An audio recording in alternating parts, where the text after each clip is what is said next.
Christ slept peacefully while a violent storm raged. The apostles were terrified and woke him. Jesus rebuked the wind, and the sea became calm. Then he asked, "Why are you afraid? Have you still no faith?" Lord, strengthen our faith and help us to trust you even in the storms of life. Amen. Cristo dormía mientras una violenta tormenta azotaba el mar.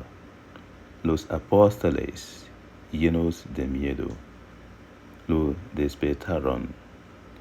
Jesús reprendió al viento y el mar quedó en calma. Luego les preguntó, ¿por qué tienen miedo? ¿Aún no tienen fe?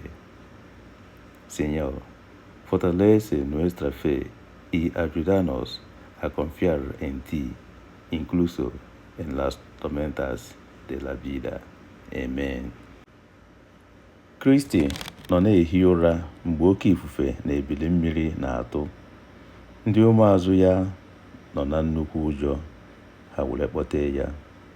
Jesu bara ifufe ahụ na oke ebili mmiri ahụ mba. O were ụda jụọ ha sị, "Gịnị mere unu ji atụ egwu? Ọ bụ na unu enwebeghị okwukwe?" Onyenwe anyị, mee ka okwukwe anyị sie ike, ma nyere anyị aka ịtụkwasị gị obi ọbụnadị n'oge oke ifufe nke ndụ anyị. Amen. God bless you. Dios te bendiga.